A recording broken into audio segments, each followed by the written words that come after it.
Alhamdulillah. Ada yang kurang sehat? Tidak ada. Alhamdulillah. Allah Maha Baik masih memberikan kita kesempatan untuk bisa berkumpul kembali di kelas ya.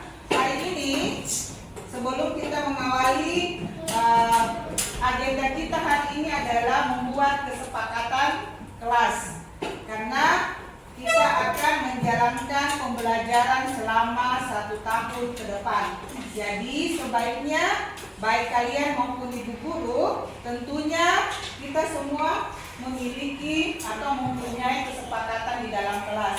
Apa saja yang boleh dilakukan dan apa saja yang perlu dihindari. Oke? Paham? Itu kata kuncinya ya. Apa yang perlu dilakukan di kelas dan apa yang perlu dihindari. Paham? Oke, silakan untuk mengawali membuat kesepakatan kelas. Kita berdoa dulu. Bu Tia minta tolong sama Ali untuk memimpin berdoa. Silakan Ali.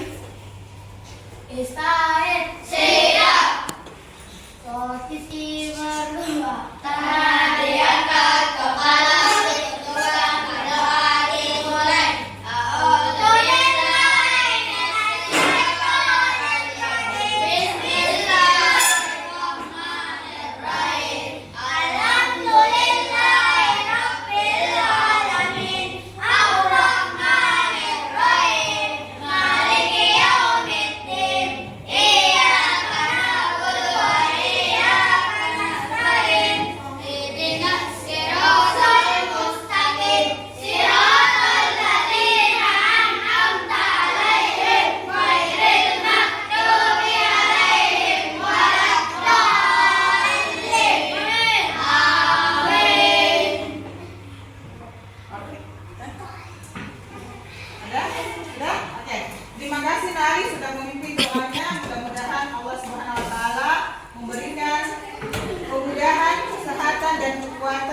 Dengan mengamalkan doa-doa yang disunahkan oleh Nabi Muhammad SAW.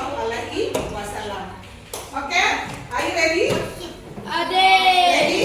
Yes? Oke, siap ya. Jadi kita akan membuat kesepakatan kelas. Kata kuncinya adalah apa yang perlu atau sebaiknya dilakukan dengan baik, dengan positif di dalam kelas, dan apa yang perlu dihindari. Bisa dipahami? Oke. Ada yang bisa memberikan contoh apa yang perlu dilakukan di kelas? Ada yang bisa bersedekah pendapatnya? Apa yang sebaiknya dilakukan di kelas dan apa yang tidak boleh atau perlu dihindari dari kelas? Ada yang bisa? Berapa? Apa yang perlu dilakukan di kelas, nak? Tertib. Yes. Tertib. Ada lagi? Rasyid, apa yang perlu dilakukan di kelas, nak? Ayo. Al? Oke. Nampaknya malu-malu ya. Baik. Kalau kalian malu menyampaikan pendapat, maka Bu Tia akan berikan kertas ini untuk kalian tulis apa yang perlu kalian lakukan di dalam kelas dan apa yang tidak perlu dilakukan. Tapi cukup kamu menuliskan apa yang perlu menjadi kesepakatan kita di kelas. One by one. Satu orang, satu ya.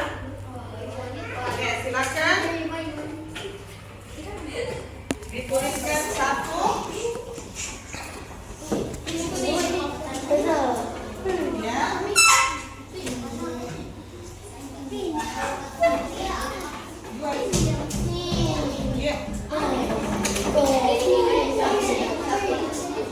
Boleh. Iya.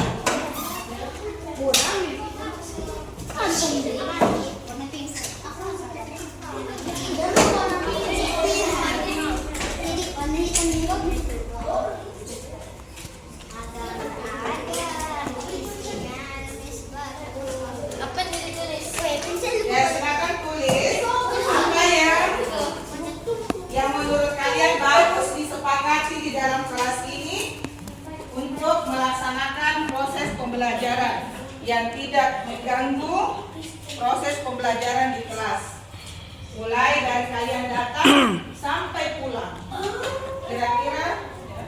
Kira-kira apa? Silakan tuangkan idenya di dalam kertas itu. Nanti kita lihat sama-sama. Kenapa sih? Apa saja yang dilakukan mulai kalian datang di awal pagi sampai pulang. Terutama hari ini. Ali Rasid, silakan ditulis satu orang satu. Sesudah kalian menulis, silakan kalian menempelkan di karton yang sudah tertempel di papan tulis nanti. Kalian bisa tempelkan di sini ya.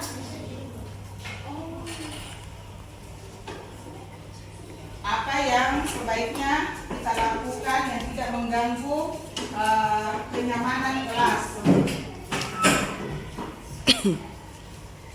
Ayo, berapa sudah? Pulpen.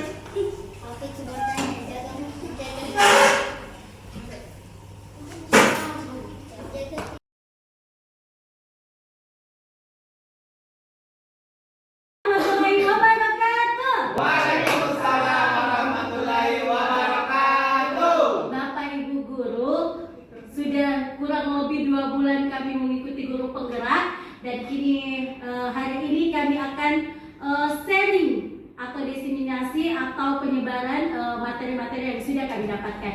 Hari ini insya Allah kami akan sharing tentang budaya positif. Sekarang saya mau tanya dulu, menurut di kepalanya Bapak Ibu apa itu budaya positif? Bagus. Budaya yang bagus, terima kasih Bu Ana. Budaya yang Dapat dicontoh dengan baik. Budaya yang dapat dicontoh dengan baik. Ada lagi? Budaya yang bisa membuat nyaman berada di situ. Oke, budaya yang bisa membuat nyaman berada di lokasi itu. Baik, teman-teman. Maaf ya, Bapak Ruslan. Oke, menurut Ki Hajar Dewantara, di sini ada mengumpamakan sekolah sebagai sebuah ladang tempat mensemai suatu bibit. Jadi agar bibit bisa berkembang secara maksimal, maka petani dapat memperbaiki kondisi tanahnya. Jadi bukan orangnya yang mau diperbaiki, tetapi kondisi tanah atau lingkungannya.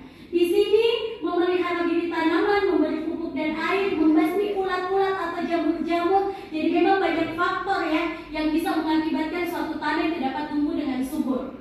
Kemudian yang dapat mengganggu hidup tanaman orang lain. Jadi di uraian ini dapat dipahami bahwa sekolah itu diibaratkan sebagai tanah, di mana tempat bercocok tanam, sehingga guru harus mengusahakan sekolah menjadi lingkungan yang menyenangkan, menjaga dan melindungi murid dari hal-hal yang tidak baik atau faktor-faktor dari luar. Kemudian karakter murid tumbuh sesuai dengan profil pelajar Pancasila yang sekarang lagi didengung-dengungkan oleh pemerintah. Oke, berikutnya nih, tadi kita sudah jawab bersama budaya positif itu apa, kemudian di sekolah kita apa yang harus kita. Oke teman-teman, ada beberapa konsep inti dari budaya positif, yaitu disiplin positif, nilai-nilai kebajikan, teori motivasi perilaku manusia, hukuman dan penghargaan, keyakinan kelas, kebutuhan dasar manusia, 5 posisi kontrol dan segitiga restitusi.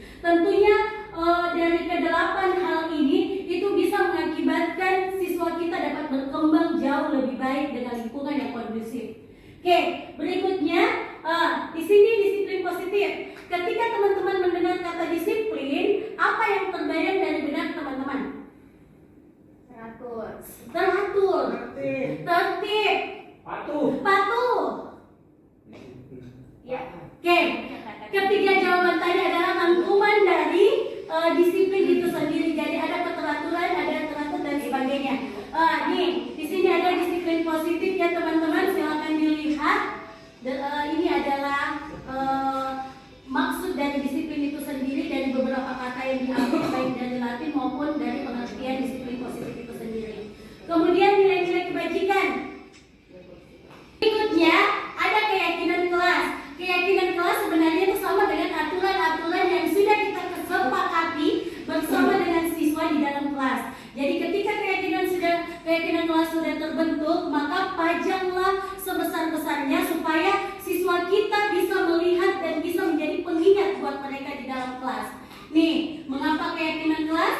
tidak peraturan kelas saja.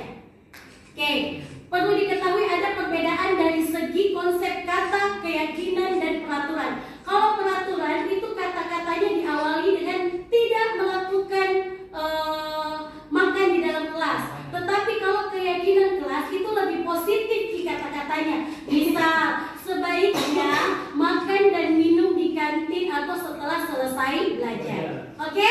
Aman? Oke. Kebutuhan dasar manusia. Di sini ada 4 kebutuhan dasar. Manusia di sini lebih ke siswanya ya, lebih ke murid teman-teman. Ada belonging, power, freedom, dan fun. Nih, survival atau bertahan hidup. Jadi siswa kita diajari untuk mereka dapat bertahan hidup, menyelesaikan masalah-masalahnya itu sendiri. Kemudian penguasaan, freedom, dan kebebasan, kesenangan, kasih sayang. Jadi teman-teman selain di rumah mereka sudah mendapatkan kasih sayang dengan kedua orang tuanya, di sekolah apalagi mereka butuh pengakuan kasih sayang dari gurunya itu sendiri. Jadi sayangi siswata dan buat teman-temannya juga menyayangi teman-teman yang lainnya supaya tidak terjadi saling perkelahian atau cekcok di antara mereka. Oke, baik, terima kasih. Saya akan melanjutkan materi dari Bu Uli tadi. Nah, pada kesempatan kali ini saya akan menjelaskan mengenai posisi kontrol dari seorang guru. Jadi ternyata kita guru di kelas itu mempunyai beberapa posisi. Nah, posisi-posisi itu adalah yang pertama ada penghukum, ada posisi pembuat orang merasa bersalah, ada posisi sebagai teman, dan ada posisi sebagai pemantau, dan yang terakhir adalah posisi manajer. Nah, dari kelima posisi ini menurut teman-teman yang mana posisi yang paling terbaik untuk seorang guru? Manajer.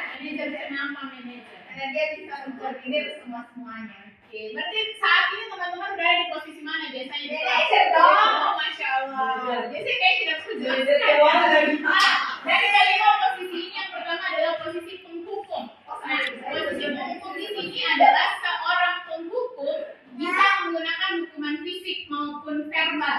Orang-orang yang menjalankan posisi penghukum senantiasa mengatakan bahwa sekolah memerlukan sistem atau alat yang dapat lebih menekan muridnya. Jadi intinya kalau misalnya gurunya adalah seorang penghukum, dia biasanya menggunakan dari segi fisik, verbal, dan harus sesuai dengan aturan. Jadi kalau kamu salah harus dihukum pada saat itu. Jadi dia adalah seorang posisi penghukum. Terus yang kedua adalah posisi pembuat rasa bersalah. Nah, biasanya kerja tugas nanti saya dimarahi sama Pak Hasan, kerja nanti saya ditegur, nah itu yang disebut dengan dia akan membuat anaknya salah, kayak saya harus itu disebut dengan posisi merasa bersalah. Nah, lanjut di posisi selanjutnya adalah posisi teman, yang kita sebagai seorang guru membawa atau di kelas kita seperti seorang teman untuk siswa kita dengan katanya seperti ini, ayolah bantulah dan bapak, ayolah bantulah dan mimis, jadi kayak bermohon begitu. Nah, posisi ini juga sebenarnya tidak baik karena itu membuat siswa kita tergantung atau merasa kasihan sama kita. Nah, posisi yang selanjutnya adalah posisi pemantau. Nah, kita bertanggung jawab atas perilaku orang-orang yang kita awasi. Posisi pemantau berdasarkan pada peraturan-peraturan dan konsekuensi, kita dapat memisahkan hubungan pribadi kita dengan murid.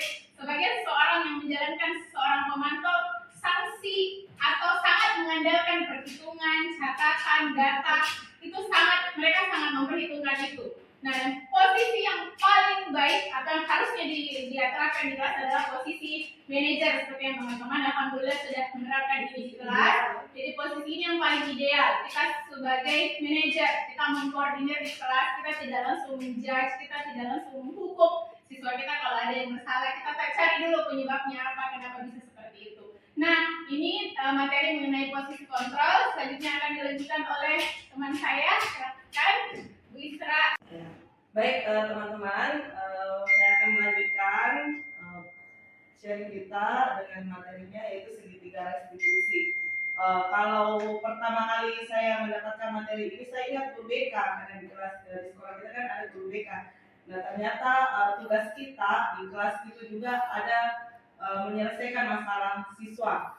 Kalau dalam pendidikan CGP itu kami diperkenalkan tentang segitiga restitusi, di mana tahapannya itu ada menstabilkan identitas, kemudian validasi tindakan yang salah, dan selanjutnya menanyakan keyakinan kelas. Jadi kembali lagi ke keyakinan kelas yang kita bentuk pertama kali. Nah, tahapan restitusi tadi itu yang pertama menstabilkan identitas. Jadi kita akan melakukan hal yang terbaik yang bisa dilakukan, kemudian validasi tindakan yang salah. Jadi semua yang dilakukan siswa itu pasti ada alasannya. Kemudian menanyakan keyakinan. Di sini kita menanyakan apakah yang dia lakukan itu sudah sesuai dengan keyakinan kelas yang kita telah buat. Nah, jadi untuk menstabilkan tindakan ada beberapa di sini. Yang pertama adalah tujuannya. Jadi bertujuan untuk mengubah identitas anak dari orang yang gagal karena melakukan kesalahan menjadi orang yang sukses. Jadi anak yang melanggar peraturan karena sedang mencari perhatian adalah anak yang sedang mengalami kegagalan. Jadi mereka sebenarnya mencari perhatian sehingga dia melakukan kesalahan. Jadi misalnya ada kebutuhan yang tidak dia dapatkan terpenuhi, maka dia akan membuat kesalahan.